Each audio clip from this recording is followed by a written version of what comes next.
Hello everybody and welcome back to I Was the Teenage Exocolonist. So last time we learned some harsh truths about what Tangent and Dys have been up to, and I'm letting it happen, and it hurts, but that's what we gotta do. So we're just gonna keep going through the motions. I'm gonna spend most of my time in the cafe from now on, because I want to make Tangent and Dys reunite before whatever bad stuff's about to happen. But first we'll start with engineering and see if there's anything we can do in here. If we can run into an enemy, or not an enemy, she doesn't come in here. If we can run into Tang or not.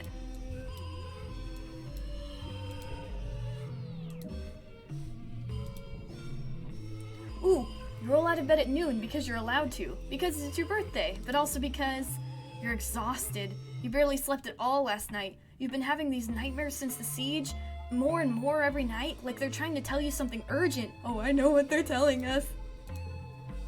You sit on the edge of your bed, run a hand through your hair and check your hollow palm. A few people wished, oh, the surprise party! Let's pretend to be surprised. As you enter the lounge, surprise! You do your best to play along and act surprised. Woo!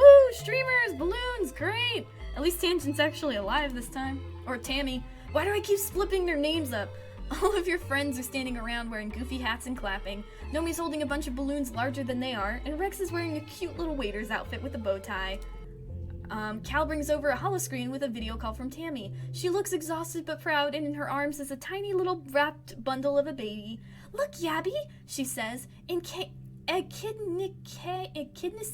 I can't pronounce that. Just missed your birthday by a day. You coo over the baby girl and wish Tammy a speedy recovery. She looks even more tired than you are, but everyone is happy and healthy. Especially Cal. He takes the holoscreen for a few minutes when you're done, so he can obsess over Tammy's new baby, even though he's probably not supposed to be related to Echidnia, or however you say that. He's every bit the proud daddy. When he returns to the party, he sounds like he's a total dork. He tells everyone about the new baby, beaming so proudly, so for Tammy, they can probably take readings from Earth. Despite your exhaustion, you start to smile too. Your friends are amazing, and they're all here because they care about you. Uh-oh, yep, here we go. The argument begins.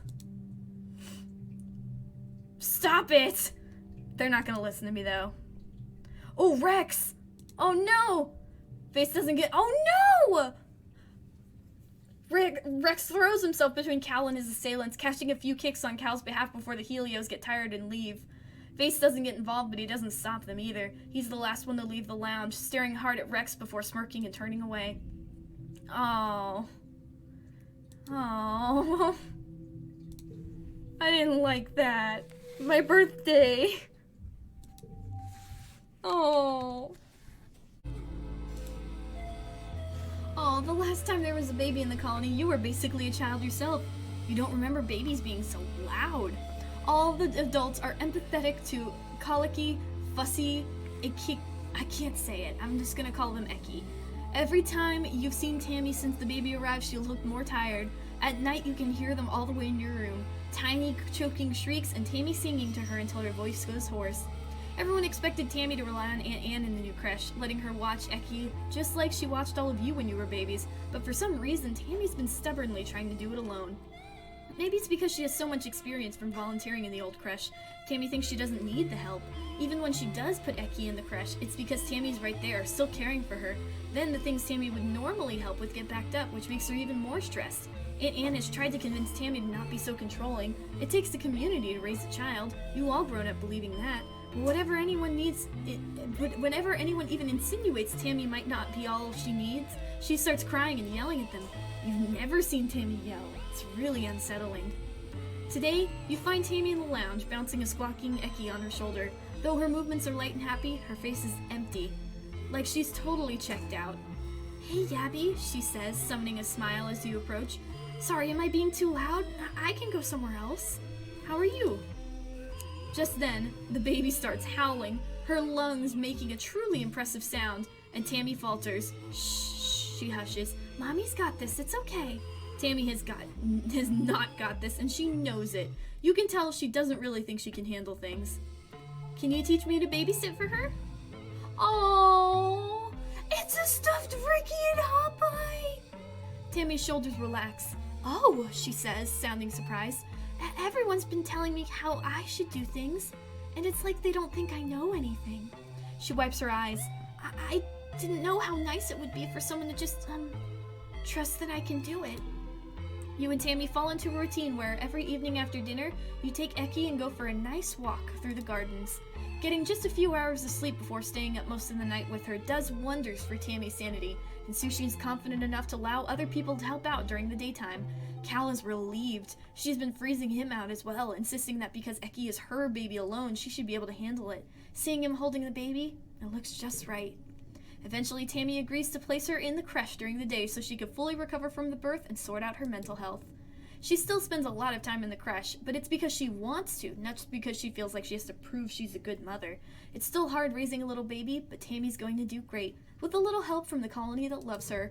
Oh, I'm glad we got to help. Tangent is a frequent visitor to the cafe. She may not get tired like other people, but she needs all the stimulants she can get for her all-day study/research sessions. She usually keeps to herself in the corner of the cafe, but sometimes she sits at the bar and graces you with some small talk, or asks a question about what you think about living on this planet. You can never really tell what her mood is going to be. It seems to fluctuate based on how well her research is going. Speaking of research, she seems determined to try every possible way to drink blep tea. Pour it long, she orders. Double strength and bitter, the way Instance brews it in the lab. Coming right up! You brew Tang, oh I helped Tangent, on the blackest, sludgiest blep you've ever made. Even when the cafeteria's old autobrew broke and started mixing motor oil with the tea, it wasn't this muddy. Tang takes a sip and shudders. Perfect, she says. Hey, if you see Dys, can you give him this? She places an object on the table. It's a large rainbow-hued crystal, a bit like the holopalm interface embedded in your hand. Sure, I'll give it to him if he comes by. You tuck the item away in a safe place under the bar. Oh, so now we're waiting for Dys to come by. Oh! You're surprised when Dys starts coming in for more blep tea. You'd guess he'd reject it because it's something his sister loves, but actually he gets so interested he wants to try brewing it himself. You let him join you behind the bar to do his brewing experiments while you serve regular blep to the customers. One day, you watch him stumble out from behind the bar, moving like he's underwater. He stares out one of the windows of the cafe, watching the colony move with unvarnished fascination. It's like a heart, he mutters. Everyone moving around. It's like the blood. He tilts his head. Whoa, I think that last cup is messing with my head. I can, hear things. Like the wind and the bugs. Like everything is more real.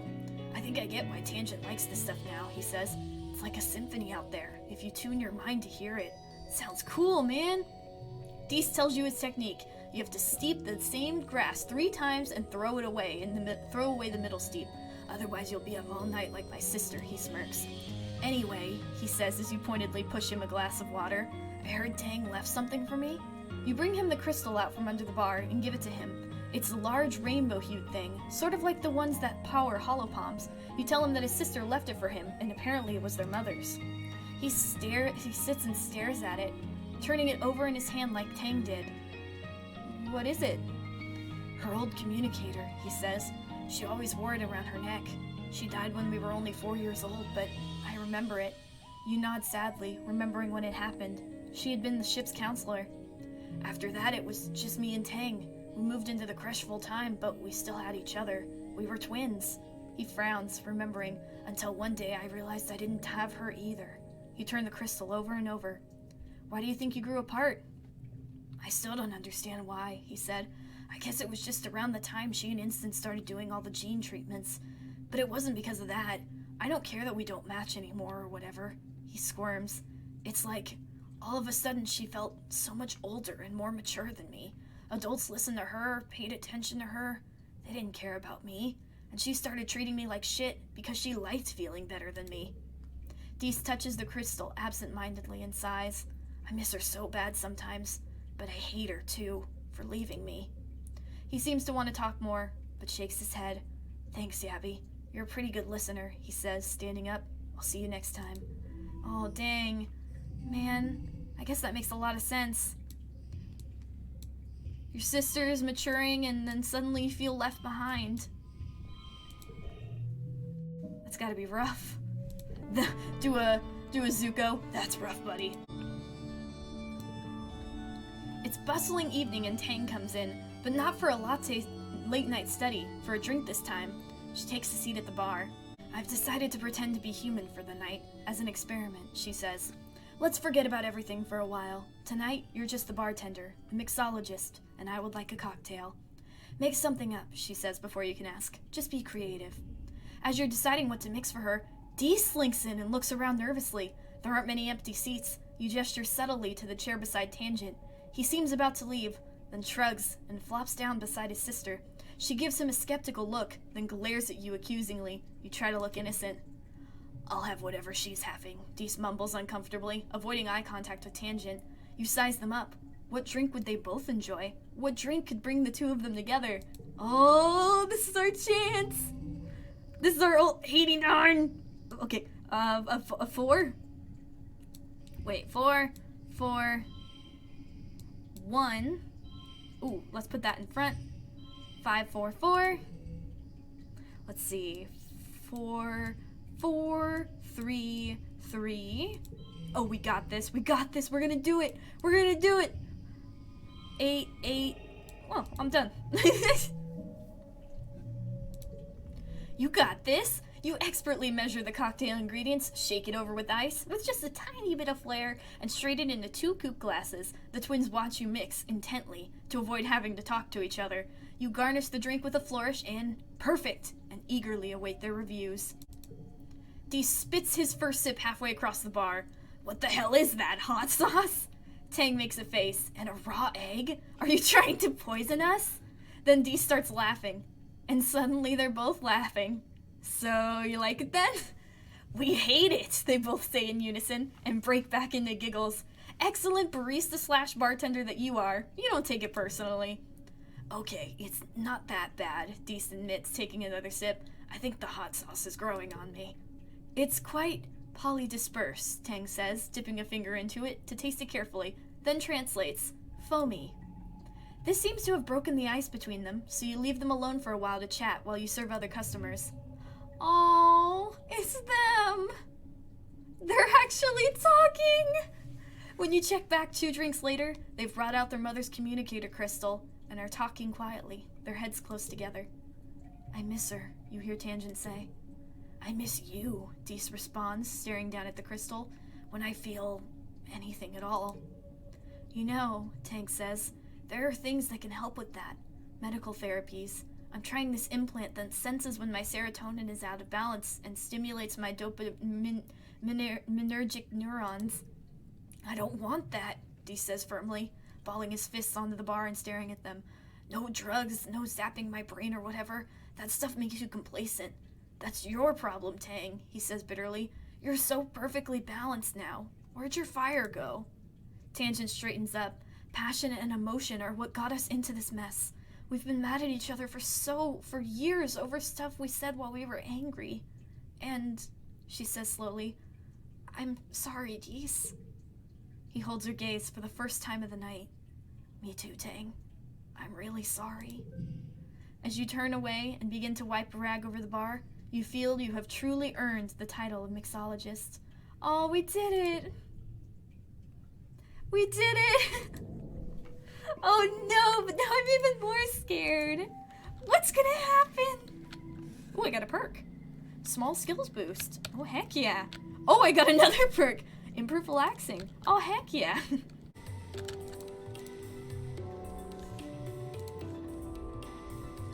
Oh, it's your end of term project. You're partnered with Tang and Nomi to come up with a project that uses everything you've learned about math, physics, computing, robotics, architecture, and astronomy. I know, Nomi exclaims. We should go down to the Helio engine room and see if it makes us think of anything. Huh. I guess that could work. That's not a terrible idea, actually, Tang agrees, slowly. We could do a comparison of the Helio's superior engine and talk about how Earth technology improved in the years between the stratospheric and the heliopods leading Earth. Nomi nods excitedly and leads the way. No offense, but we also had, way better funding than you guys, Nomi explains, as you head down to the belly of the Helio. You know, government funding, right? Not just dark web stuff, but actual factual space travel budget. People were so mad when you guys left. The world didn't believe the shadow would even make it off the planet, but when you did, everyone left behind got super competitive, so our technology is, so much better. You and Tang try not to roll your eyes as Nomi chatters away. You split to take a look at all of the different components of the helio engines, from the cooling system to the nanocell reactor to the complicated banks of computers that all once housed the Helio's much less powerful onboard AI. The Helio might be newer, but nothing beats congruence. You're leaning in to take a look at some faded warning sign about pacemakers when you hear Nomi yell, "Oh no, guys! Guys, I think I broke it! Help, I'm stuck!" Oh no! You and Tang rush over to where Nomi is sprawled out in a tangle of cables, wrapped around them like a nest of snake buds. Nomi looks too terrified to move, and for good reason. Every time they do, more wires snap free of their connections and contribute to Nomi's growing distress. The panel behind them beeps in warning. "Help me!" Nomi pleads. "I'm afraid to move! What if I turn off life support or something?" It's a delicate, stressful work, but together you and Tang manage to pull Nomi from the disaster. You look down at the jungled, tangled, hopeless tangle with growing fear. You're going to have to rewire everything and hope you get it right. Oh no! I gotta do it to him. 9. Engineered plague. Oh god, I'm scared. 9, 5, 4. Why did I have to see that right now? 5, 5. Oh wow. Was not expecting that. 9, 5, 4, 5, 6, 6, 5, 3, 2. We got it. You all breathe a sigh of relief when all the cables are connected to everything and stop beeping. "I knew we could do it," Nomi says, looking relieved, "and now we know how it all works." You work together on your final project, which is a full schematic of how the helio engines work. Nomi contributes some intensely detailed drawings, and Tang makes sure everything is correct. You write up the comparison between the helio and the less complicated strato. Congruence looks over your work. "Congratulations, you three! This is wonderful work. You officially passed, but there's always more to learn, and more to teach the others. By the way," she adds with a wink, "good work repairing that power array as well. Don't worry, I won't tell." Oh, thank you, Congruence. We totally didn't do anything. It's glow. It's glow, Tangent! Tangent, tell me what to do! What are we gonna do?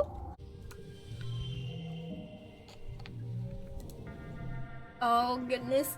You're heading to bed when the sirens begin to wail, heralding the beginning of the yearly xenofauna attack. Outside your window, you see the soldiers beginning to form up. This year, an enemy is heading up her own squad. You see her red hair bobbing along with the others as she rushes to defend the walls. I have to wait it out. You close your window and pull the covers over your head. Then you get a holocall notification from Mars. You join in and find Mars, Tangent, Cal, Rex, and Nomi already in the call. "I can see everything from my bedroom window," Mars says. "Nemi's got her own squad and everything now. Look at her go." Cal makes a noise of discomfort, but doesn't void his opinion. "Oh no!" Suddenly your room is walked by an immensely loud shockwave, then a wall of heat that you can feel even through your closed window. Keepsakes rattle around on your shelves, some falling to the floor and shattering. Your holochat explodes with alarmed chatter. "What was that? Is everyone okay?" "There was an explosion," Mars explains. "I can see it. Part of the wall is missing. There's monsters pouring in." Everyone starts talking in a panic. Tang's cool voice cuts in. "The explosion came from inside," she says. Congruence made the trajectory and damage calculations. The wall blew outwards, and there's fire damage upon the garrison wall. She quiets for a few seconds. Then, "Dys, are you in the call? Are you safe?" There's no answer. "You don't think he was caught outside, was he?" Mars asks, but no one has an answer. You and your friends keep the call open and speculate on what's happening outside, supplemented by Mars's observation and Tangent's readings of Congruence's processes. Everyone in the call except Vase and an enemy who are defending the colony, and Dys, of course. You can't shake the dark feeling you get when you think about him. If someone set a bomb inside the colony, near the garrison, you only know one person who could have done it. In the quiet following the battle, the colony comes out of hiding to gather in the courtyard, surveying the damage. Governor Lum is on the warpath. "I'll find who did it, and I'll have their goddamn head," he yells. "I want every single strato lined up in questions. Those were our explosives. I want to know who set the goddamn bomb."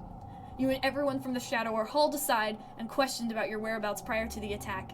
Everyone, that is, except Dys. He's nowhere to be found, dead or alive. I know where he is. He's with the gardeners. He got the offer, or at least maybe? Would they keep that promise? I don't know.